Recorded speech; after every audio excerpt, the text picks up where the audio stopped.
Bonjour Amiral Lanxade. Bonjour. Alors nous étions déjà venus il y a quelques mois auprès de vous, chercher votre expertise sur la Libye. Oui. Et c'est pour ça que nous sommes là aujourd'hui.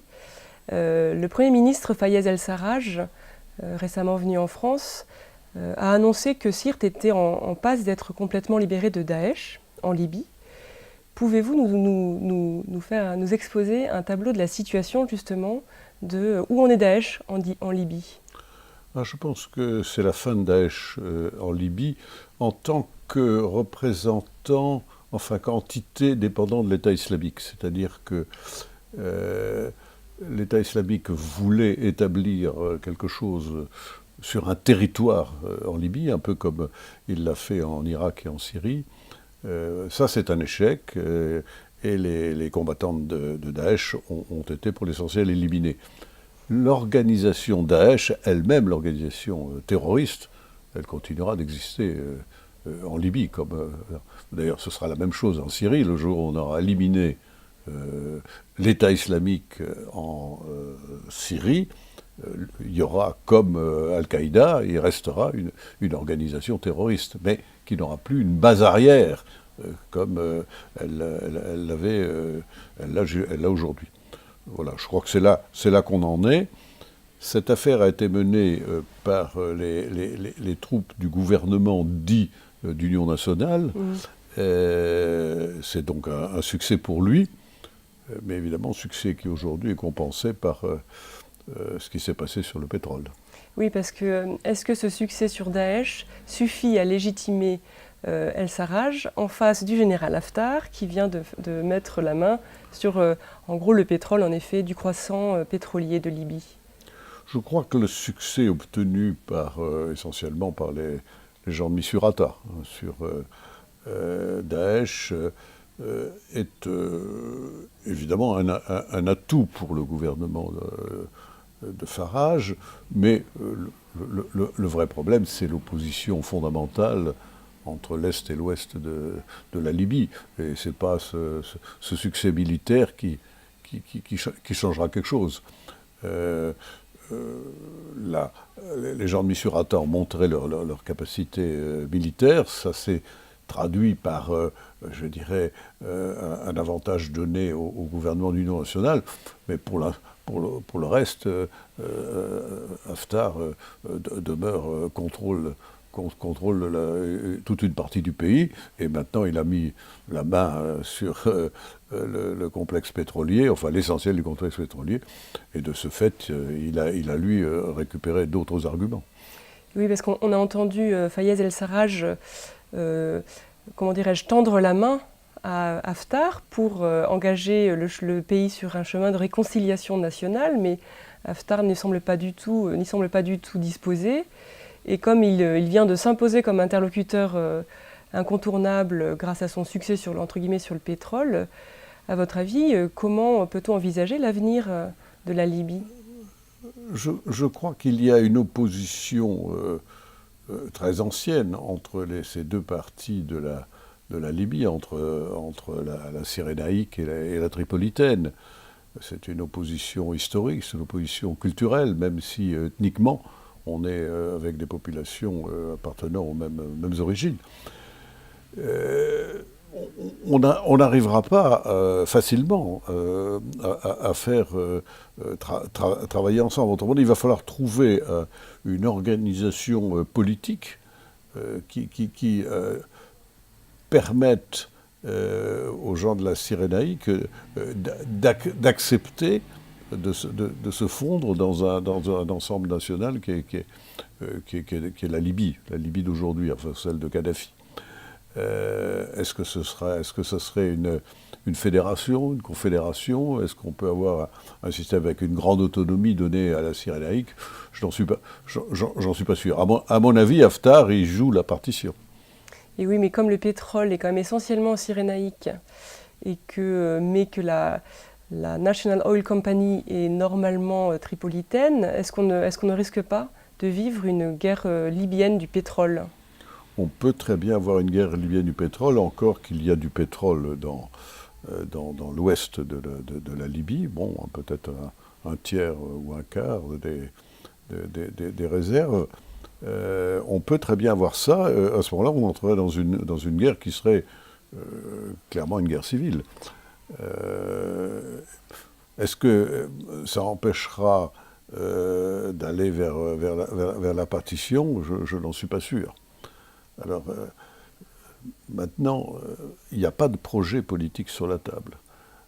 Autrement dit, on a ce gouvernement d'union nationale qui est proposé, enfin qui est soutenu par l'opinion internationale, par les Nations Unies, y compris par les Américains, encore que on peut se poser des questions sur la position américaine, mais pas du tout soutenu par l'Égypte. Donc la situation est complexe. Il n'y a pas de solution de compromis qui ait été mise sur la table au jour d'aujourd'hui. Tant qu'on n'aura pas cette solution de compromis, on a peu de chances de voir la situation libyenne s'améliorer. Et donc, il faut bien voir que, d'un certain point de vue, on se rapproche de ce qui se passe en Syrie. Oui. C'est-à-dire que ça va être une opposition fondamentale entre deux blocs, si vous voulez. Et ça c'est très inquiétant parce que ça veut dire que la question ne va pas se résoudre aussi facilement que ça. Alors justement, cette situation qui s'enlise en Libye, ces derniers temps, on parle beaucoup, on critique beaucoup Nicolas Sarkozy et David Cameron suite au rapport de la Chambre des communes britannique sur l'intervention en Libye, qui a été jugée bien trop excessive. Le soutien à la révolte de Benghazi, selon la Chambre des communes britannique, c'est ni plus ni moins un moyen pour Sarkozy de se débarrasser de Kadhafi, de retrouver son emprise sur l'Afrique francophone, de redorer le blason de l'armée française, enfin que n'a-t-on entendu? Qu'est-ce que vous pensez de ce rapport? Et finalement, que pensez-vous de l'intervention? Alors, ce que je crois, c'est que, en tout cas, l'argument qui tente à dire qu'on a voulu redorer le blason de l'armée française, ça me paraît tout à fait inexact. L'armée française, elle intervient dans un certain nombre d'endroits et avec un certain succès, donc je pense que c'est pas là le problème. Je crois que l'erreur qui a été commise en Libye, c'est que il était vraisemblablement nécessaire, ou on pouvait comprendre qu'on intervienne pour empêcher une action menée par l'armée de Kadhafi contre Benghazi, avec un bain de sang possible dans la situation qui prévalait au moment où les choses se sont passées. Mais de là à transformer cette intervention en une action contre le régime de Kadhafi, quelles que soient les arrière-pensées des uns et des autres, était une très très grave erreur, une faute, parce qu'on n'avait rien préparé. Autrement dit, on fait tomber le régime, mais on n'a rien à proposer derrière, et du coup on crée le chaos. Et ce chaos, les conséquences sont considérables, puisque c'est la déstabilisation de toute la zone sahélienne, c'est les menaces sur la Tunisie, c'est le non-contrôle des migrations par la Libye. Donc on est, sans compter bien sûr ce qui se passe en Libye même, bon, pour les Libyens eux-mêmes. Mais les conséquences sont tout à fait tragiques. Alors après, on peut se poser les questions de pourquoi on a franchi cette limite, en particulier pourquoi le président français était là. L'histoire tranchera. Alors tout à l'heure, vous parliez de la Syrie. Donc justement, vous parliez de deux blocs qui s'affrontent en Libye et aussi en Syrie. Là, nous avons vu ces derniers jours une escalade terrible, dramatique, et qui a amené donc des frappes russes sur des convois humanitaires. Après cette erreur de frappe américaine, qui pour les Syriens n'est pas une erreur, donc une crispation très grande. Que pensez-vous de la situation? Y a-t-il une possibilité de sortir de ce conflit? Et quels sont les enjeux pour les deux blocs? Alors, je crois qu'en Syrie, la très grande difficulté, c'est qu'on n'a pas de schéma politique possible. Autrement dit, enfin, on n'en a pas sur la table. Autrement dit, on ne sait pas ce qu'on pourrait faire de l'ensemble Syrie-Irak, parce que l'Irak est aussi en cause, dans un avenir. Quel processus politique pour amener... Alors l'affaire est beaucoup plus compliquée qu'en Libye, parce que on a le problème kurde, avec la position à la fois des Irakiens, mais surtout des Turcs. Bon, on a le problème de l'État islamique qui n'est pas encore éliminé. Mossoul n'a pas été prise, et donc l'État islamique, même s'il est de plus en plus réduit, demeure important. Et tant qu'on n'aura pas résolu ce problème-là, il sera difficile d'aller beaucoup plus loin. Et puis, on a la position majoritaire sur le plan ethnique, démographique des sunnites, qui, il faudra bien prendre en compte cette majorité sunnite dans le système qui sera mis en place. Alors, les Russes, eux, profitent de cette situation pour réapparaître en force en Méditerranée, retrouvant la politique tsariste et la politique soviétique. Et là, on voit bien ce que fait Poutine. Poutine, lui, c'est l'héritier à la fois des tsars et à la fois du régime soviétique. Et donc, il veut rétablir la position traditionnelle russe, notamment en Méditerranée. Et de ce fait, il veut conserver des bases en Syrie, sur le littoral syrien.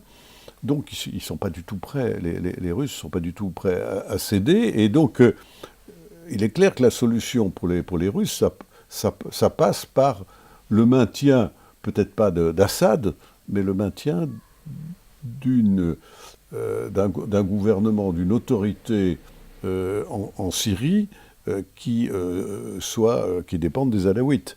Et donc, ça, c'est un élément. Pour les Occidentaux, la situation est assez différente. Eux, ce qu'ils veulent, c'est que la situation se stabilise et qu'on calme cette région du Moyen-Orient. Bon, mais encore une fois, là, il va falloir résoudre tous les problèmes. Est-ce qu'on revient sur Sykes-Picot? Est-ce qu'on crée de nouvelles frontières? Qu'est-ce qu'on donne aux Kurdes qui auront été des artisans de l'imitation de l'État islamique? On voit bien que la situation est extraordinairement complexe. Et là aussi, comme en Libye, il n'y a pas aujourd'hui de projet sur la table. Et donc, ça risque de perdurer. Alors, la tension est devenue très forte ces jours-ci, après l'échec de la trêve mise en place par ça. Je pense que les Russes ont commencé à comprendre quand même qu'il ne fallait pas aller trop loin, qu'il fallait probablement calmer un peu le jeu. Mais la bataille d'Alep est une bataille fondamentale pour Assad. Et les Russes ne laisseront pas Alep tomber aux mains des opposants au régime. Donc il va falloir calmer le jeu dans cette région, éventuellement arriver à une trêve, à une chose humanitaire. Mais après, il faudra bien se mettre autour d'une table pour essayer de déterminer qu'est-ce qu'on veut faire de cette région. C'est une région qui a été créée artificiellement pendant la guerre de 14-18. Bon, aujourd'hui, on s'aperçoit que ça ne fonctionne plus, ça ne fonctionne pas. Que faire? Est-ce qu'on change les frontières? Est-ce qu'on ne les change pas? Mais encore une fois, il faut un projet politique, il n'y en a pas. Oui, et sans doute que Barack Obama n'a pas voulu prendre le risque de déstabiliser la Syrie comme les États-Unis avaient déstabilisé l'Irak en renversant un régime, là aussi. Je crois que la déstabilisation de la Syrie, elle est acquise. Autrement dit, je pense que c'est pas ça. Non, je pense que Obama a pris conscience de la position russe. Et donc du fait qu'il faut trouver à un moment donné un accord avec la Russie de Poutine.